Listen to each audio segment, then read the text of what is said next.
on 95.3 FM in Windhoek, Desert Radio. The Bold One. We are speaking to Remy Ngamije, and he is the founder and chairperson of Doek, and he's also the editor-in-chief of Doek and the award-winning author of The Eternal Audience of One, roundup at the exciting group of Namibian writers. Remy, good morning. Good morning, man. Thanks for having me. I appreciate you making the space and time. No, thank you for making your time to come speak to us this morning. No, it's a pleasure. It's a pleasure. How's your Friday starting?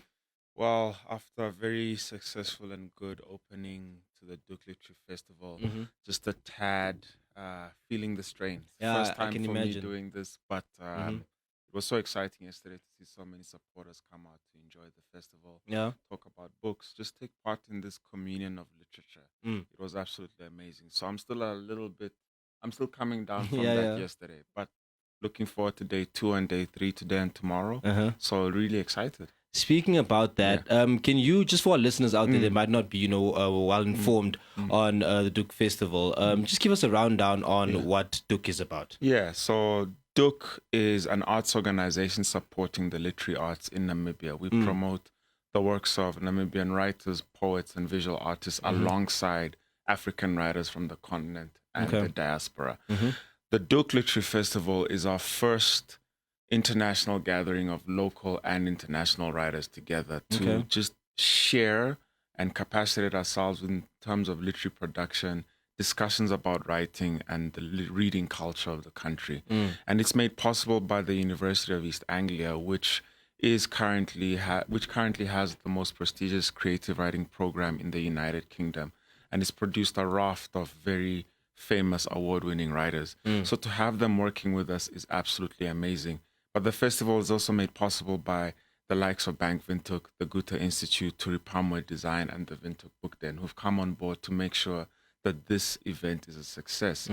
What it is basically is 3 days of talking about reading and writing and life in the literary arts with some of the most influential writers in global literature. Tsitsi Dangarengba, the award-winning author of Nervous Conditions, The Book of Not, and This Mourneable Body, is currently in the country. Oh, wow. Yesterday, she helped us open the festival, and we had a wonderful conversation about what the individual can do to support literature in a country. Zuki Swarvana, the South African award-winning author of The Madams, Men of the South, and London Cape Town Joburg, was part of that conversation, as was Professor Jean McNeil, who is the Director of Creative Writing at the University of East Anglia. What the festival does, it tries to bring together writers, aspiring and established writers of all ages and at all stages in their careers, whether you're starting in the middle or at the end, to come together to just, as I said, take part in the communion of literature, to first of all meet each other so that you realize that as a writer, you're never really alone in a community. Even if you do not come from a community where writing is valued, even if it is underappreciated. The first part is encounter, to realize that you are not alone. And then the second part is to just foster a curiosity about what writing is and what it can do for you. And then thirdly, to start people mapping out their literary careers, saying this is how you get started. These are the next potential steps. And then at the very long end, in the very long term, this is where your career could be. Which is why you'll see the writers we've curated for the festival are at all stages. The Doek Collective, which consists of 8 Namibian writers, these are writers who are at the very beginning of their writing career. And then you have someone like Tsitsi, who for us represents the very end of a long and successful career in writing and books. So to have these kinds of writers engaging with each other, but also sharing knowledge with the public is very, very important to us. And only in this way do we believe, that those of us at Doek who are involved in this, that this is how we're going to nurture and grow our reading and writing culture in the country. Yeah. And John Collin, just for some context, this might be exciting news for you, but our former colleague, Roxanne, is part of the Doek Collective, no way. in fact. Okay, wow. Okay, that's quite That's quite exciting. But Alana, before you ask Remy a question, I'm quite interested, Remy, in what actually happens on the particular days. Can you perhaps just break that down for us? Yeah. So today we have 3 panel discussions. We start at 6:00. It's all happening at the Goethe Institute in town. 6:00 we have a panel discussion with Femi Kayode. He's the author of Light Seekers. He's an award-winning Nigerian writer living in Windhoek. And his panel is discussing about Masters of Fine Arts and the African Writer. This is currently a very hot button issue about whether writers should go abroad to study Masters in Fine Arts and what this degree either means or does not mean for you in the literary arts.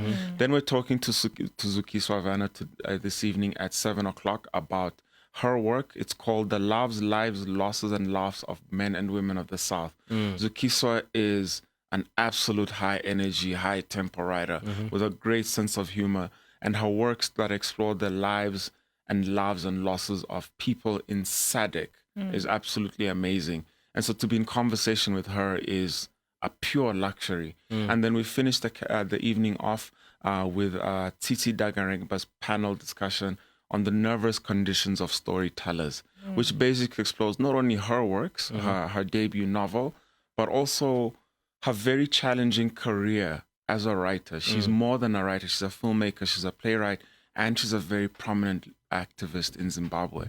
And so those four separate careers have made her life a very enriching experience to hear about. And then we cap off the evening with a musical performance with Kerida this evening at the Guta as well.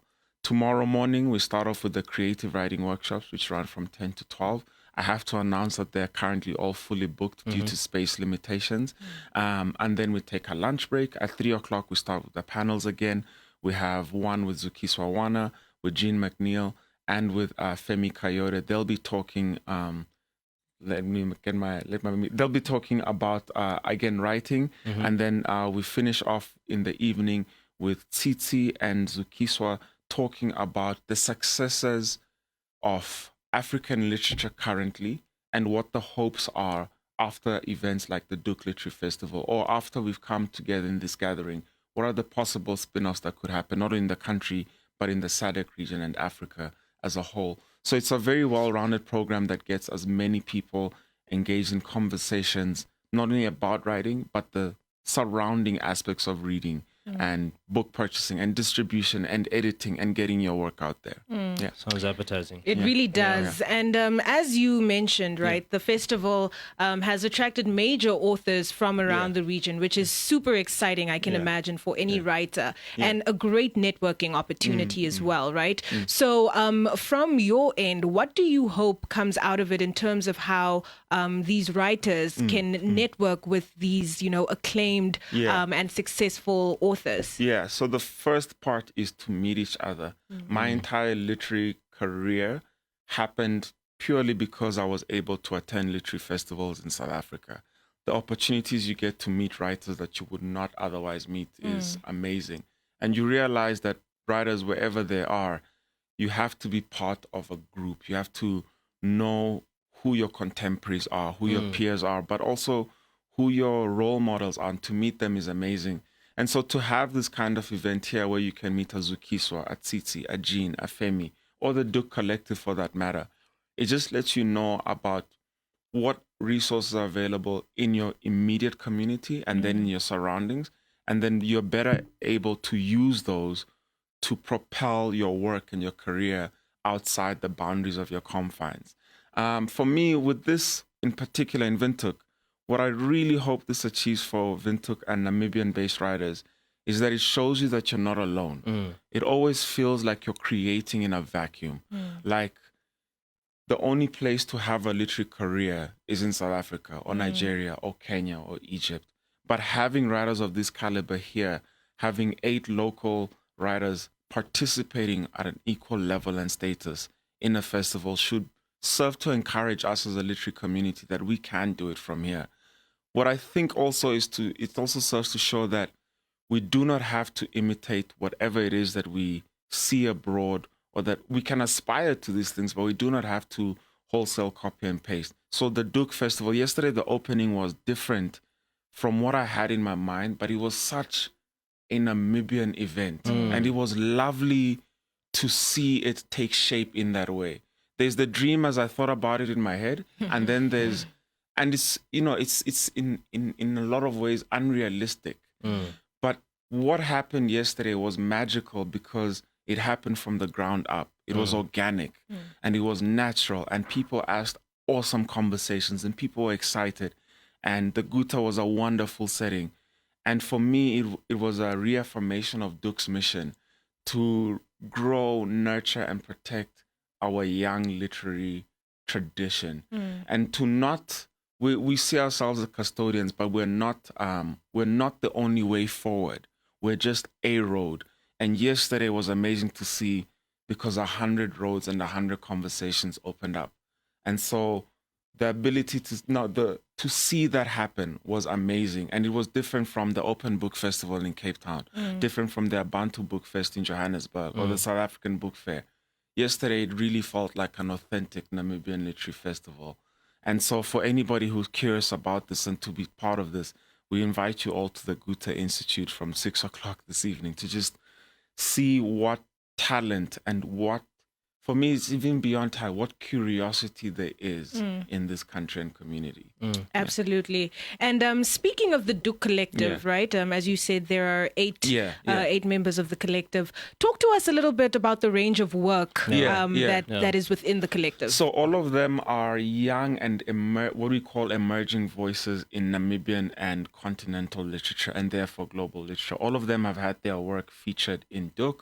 It's a very diverse and eclectic group of writers, with Charmaine Kamtamus, Daweta Denga Hanguo, who won our fiction prize for the Bank Windhoek Doek Literary Awards, Roxanne Beyer, who a lot of people will know from behind the counter at the Windhoek Book Den, Ange Mucho, Kaylee De Sousa, Catherine Hunter, Fillemon Yambod, and Darlene Cooper. All of these are very young writers whose work, they've literally come through the Doek ecosystem. I remember their names when their stories were submitted to the magazine, and they've gone through the editorial process, they've had their work published, and now they get to headline and feature at a literary festival. To be honest, I'm a little envious of them, because I had to write a book first in order to get to the opportunity that they have. But for us, it's about bringing the sun a little bit closer to them. And so to see them take part in this festival, to moderate panels, to be involved in these high-level literary conversations is something that's incredibly important to us. And for them, the works that they're producing, they work across all the sections of the magazine. So they're not only just fiction writers. They've written nonfiction or produced poetry, or they've produced visual art in that regard. So it's a really eclectic group of literary producers rather than just writers. What is important to stress is that they're all very, very good writers. And this festival is a celebration of reading and writing. And so their primary medium of production right now is writing, but they have backgrounds in the most disparate fields you can imagine. None of them, I can confidently say, are full-time writers. They have other careers in order to survive in the challenging space that is Windhoek and Namibia. But writing is a passion, and it's a reason for being for them. And so for this festival, it's just incredible to see how they've risen to the challenges of, figuring out this thing that's never happened in their lives before. And again, it just speaks to the talent that is out here. You never know until the opportunity shows itself. And so the Doek Collective, this 8 bunch of young writers, for Doek, they're an ambassadorial project. We hope to provide them with the means to have a long and successful literary career. When they're 50, 60, 70, and they've won every conceivable literary award in the world, we would like to look back on it all and say, they're there because they're incredibly good, but the spark came from here, from this festival, from this year, from Windhoek, from Namibia. And I think these are voices that you're going to be hearing about in in many of the days to come. You'll hear Charmaine, you'll hear Ange, you'll hear Fillemon or Darlene, and you'll be like, man, wasn't this the person that we met the other day at the Doek Festival? they're really destined for very, very great things. Yeah. And then from your own experience, right? You yourself are an award-winning author. And I mean, like, eternal audience of one. I always tell people, actually, that's one of the books that I've read that I always ask Namibians who say they like books, whether have they you read read that? that book. That's so generous of you. I think I've read that book 3 times through and through. That's a very long book, so you've taken It a lot is. of time in your life to read this. And I discover new things every time I read it, right? But I remember when you launched the book, was that 2020? Yeah, it was 2019. Yeah. And you were speaking about, just difficulties in the process in terms of publication, distribution, figuring out printing and things like that. And I presume that from this engagement at the festival, as you said, one of the workshops is also going to talk and build on that so people can learn how to go through that process. But what would you say as, a person who's written a book in Namibia has been one of the biggest hurdles that you hope this networking opportunity that this festival provides will help authors or writers, prospective aspiring writers in Namibia overcome? I think the biggest thing is that most writers in this literary community are producing in isolation. So you believe or you're convinced that I'm the only one doing this. And because I'm the only one doing this, I don't know the way. And if there is no way, then it's just impossible. Whereas I think over the last 3 years since working with Doek, I've realized the most important thing, and I think this festival and the workshops build on, is that you're actually not alone. And so the road, as long as it is a lot easier when you go together. I think this is something that we've become aware of in an intense way. And so for me, these workshops, the festival, the Doek Collective, everything, it really only serves one purpose. One, get together to overcome that hurdle, which is the primary one of loneliness. Two, once you get together, information can be shared about the publishing industry. What literary magazines can you submit to? What is the editing or writing process like? Once you get your work out, what is the next logical step? How do you get your work not only out here, but also out in the region, the continent, the world? Third, how do you manage a literary career? How do you balance work commitments, because you will have work commitments, and pursuing this thing that takes a lot of time on the side in the evenings or in the free hours that you have? And then fourth, what are the things that you need to know as a writer to just sustain it? You need inspiration, you need motivation, but you also need a whole lot of dedication and commitment to being a writer. The hardships that you face. These are questions that I faced when I was just starting out and I didn't have the answers. That loneliness factor made it feel like it was a lot harder. But as soon as I took part in the literary current, I realized that I wasn't alone and that this information is out there if you do the hardest thing, which is first to ask and look for assistance, look for help. And so this festival is a way of making help available. Yesterday, we realized something. Books will never come to you. You will have to go to the books. And so that's the first challenge of a writer, to go wherever writers are. And for us, it's another thing. Writers aren't just in South Africa or Zambia or Zimbabwe or Nigeria or the UK or the US. These places that produce incredibly talented and successful writers. They're here, just down the road. John Minor turned right into independence, up Fidel Castro, and there they are. That's what we're trying to achieve with this. So to answer your question, really, with my career, having the opportunities that I've had, literally all of this is just an attempt to shorten the distance for someone else. It took me a very long time to get the eternal audience of one out in South Africa and then out internationally in the US and the UK.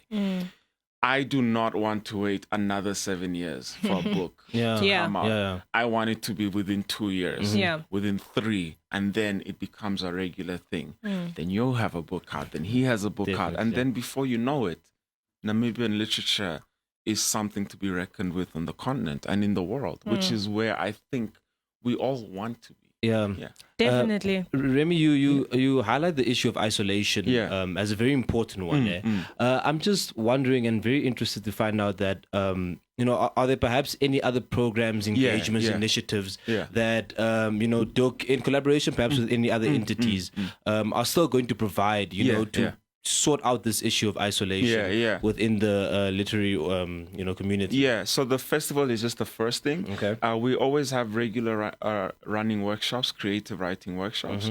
We haven't had them in the beginning of the year because our energy has been purely this festival, but they will be starting in June all the way to November. Okay.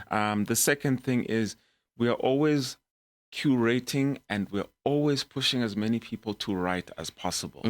If you have a short story, a piece of nonfiction, poems, or visual art in the forms of graphic design, illustration, or photography, submit them to Doek Literary Magazine. This is where we find our grassroots writers. Doek Literary Magazine, DOEKLITMAG.com. Submit your work to us for consideration. The reason why we go through the magazine is because we believe that people who are interested in literature will find us through the magazine, and therefore we use them to pull them into other works, into other opportunities. That's how we found the Doek Collective. And then beyond Doek, there are other arts institutions in this country that are involved in the production and the sharing of art. Maybe not literature, but art. The Namibian Arts Association is one such institution. The National Arts Council is involved heavily in funding and providing financial resources to producers of art in a lot of ways. And so what I do know and what I can speak to is that we're involved in the literary arts. I think the smallest niche of writers, poets, and visual artists who do not get recognition, who do not have an avenue. For example, the National Theatre of Namibia produces a lot of amazing playwrights and a lot of plays. We're more niche than that. We're focusing on just purely people involved in literary production. And so to answer your question with isolation, are there other opportunities? There are more forthcoming. And as Doek, we're very specific in saying we're just one route. And we do not want to close off the avenue to any other people who are involved in literary production. We see ourselves as a supporter. We provide avenues where there might be none. But where there are existing routes, we just try to support them as best as we can. And always, the best way to get in touch with us is through the magazine, doeklitmag.com, doeklitmag on Instagram, doeklitmag on Twitter. And you always find us wherever there are books. So you will always hear about us, or you will always find one of us at like the Vinto Book Den or Uncle Spike's bookshop. We hang out where literature is. And so to always, if you ever in doubt, if you go to one of those places, you'll find the shortest route to us. Yeah. Awesome. And then, Remy, just before we leave you, for those listeners who just tuned in, just quickly let them know where they can, engage within the Doek Festival and what they can expect. Just briefly for us, if you can. Yeah, so the Doek Festival is opened yesterday. It is taking place today and tomorrow, Saturday. From today from 6 till 9, tomorrow from 10 till 7 at the Goethe Institute in town, in Fidel Castro Street. You can always find Doek online on our Twitter feed, on our Instagram, on our Facebook. It is Doeklitmag, DOEKLITMAG. You add a .com, you'll find our website, and all of our submission requirements about how we work and who we are will be available there. Award-winning author, founder, and chairperson, also the editor-in-chief of Doek, Remy, thank you so much for joining us this morning. Thank you for making the time and space. All right. Yeah. The time